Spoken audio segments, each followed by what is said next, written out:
So getting, I suppose, to the nitty-gritty question we all like an answer to first, the policy exchange report.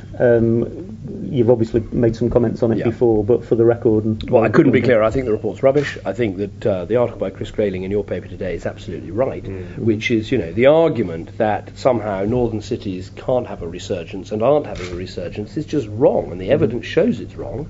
And I would argue that the last Conservative government did good work in terms of things like, Albert Dock and what Michael Heseltine was doing. This government, I would argue, has done some good work, and we want to continue that work. So I think the report is rubbish. What we found out today, which is new, is this report was actually written by a government advisor. This guy sits on the Barker Review. Hello? So it's not a Conservative report. It's also, he happens to be a Liberal Democrat activist. So I wish I'd found that out yesterday. So I think it's complete nonsense, and I think Liverpool's experience points up that quite clearly. The idea that you can't be a city that's built on one thing and then morph slowly into something else, it's just not true. And I think you can see that whether it's Nissan and Sunderland or Liverpool and what's happening with the cultural industries. I mean, it's just, so.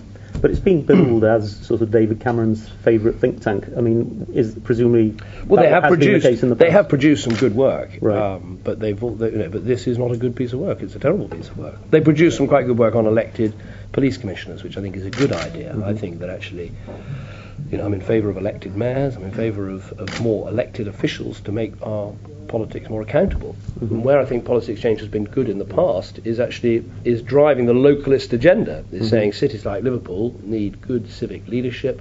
There should be more power locally, and I think that's a good agenda. But this report, I don't know why they commissioned this guy, but I think it's a lot of rubbish. Okay, fine. Next question then. Liverpool and the Conservatives, it's probably 2 generations now since you've had serious representation in the city, from going back to the 60s when in fact you were the ruling power in Liverpool. Do you ever see a day when you can get back to that position again, and how do you start achieving it's work. I mean, yes, it's going to take some time. I mean, I think Chris Grayling's doing a very good job. We've put the Liverpool Conservative associations together. Last time I was here, I spoke at a meeting, and actually there are quite a lot of new and young members. But it takes time. I mean, we ceded to the Liberal Democrats the role of opposition, and the Liberals took over, and so it's hard to break back in, but break back in we will, and break back in we must.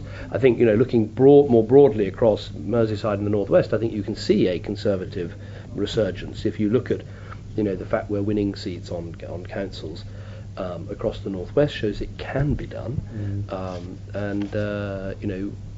Southport, I think seats like Southport, seats like the Wirral seats, Sefton, I think we will take at the next election if we work hard. So we can win across the Northwest, but we need to do better in Liverpool, and it's going to take time.